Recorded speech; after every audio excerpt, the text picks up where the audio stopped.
ও doctor সাহেব, হ্যাঁ কেমন আছো? দেখো তো পেশেন্টের রোগেই পাচ্ছি না। কেন দাদুর কি শরীর খারাপ হলো রে এই বয়সে? ভালো লাগছে না। কি ভাল লাগছে? রাতে স্বপ্ন দেখি কখনো কখনো। ও স্বপ্ন দেখছি। হ্যাঁ কি তোমার ঘরের পেছনে জড়ি গাছ আছে নাকি? হ্যাঁ একটা তো আছে। আছে।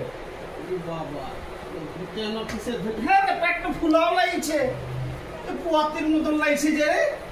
তো বেটা আসলে আমার বলো না।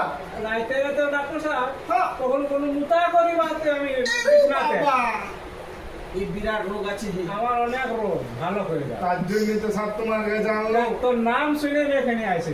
দেখ তোর যে নাম আছে না ওই নামে আমি এসে গেল। যা করবে না করবে তোমার উপরে ভরসা। এই ধানবাদ ডিস্ট্রিক্টের নাম আছে, আমার মতন ডাক্তার পাবি নাই। ওই জন্য ডাক্তার ডাক্তার খচখুচা মন্ডল নাম বটে আমার, জানিস? দেখ আমার যত পয়সা লাগে আচ্ছা, ঠিক আমি আছে। পয়সা দিই। দেখো দেখছি কি হয়েছে। ফিস তো জানিস না? একদম জানি। কত বল না?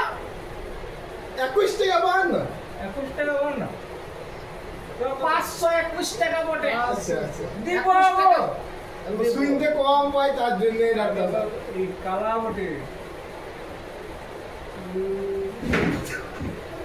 কি হয়েছে ডাক্তার সাহেব? আমি ঝটকা পাচ্ছি। এরকম হচ্ছে যে রে। কি রোগ কি আছে গো? এত ঝটকা মারিস নাকি? বাজব না নাই? তুই বেটি ছেলের ফাঁদে পড়েছিস। তো পুরো হ্যাঁ, দাদু। থক থক করছে। হ্যাঁ দাদু, একবার বেটি ছিল আগে বিটিজেলার ফাঙ্গা করবো বাপ, আমার বয়স হয়ে গেছে। ক্যান্সার পাই আমি কত পাস? 1200 টাকা। 1200 টাকায় কি হবে? ওই যেতে যা পাচ্ছি বিড়ি টিড়ি খাচ্ছি।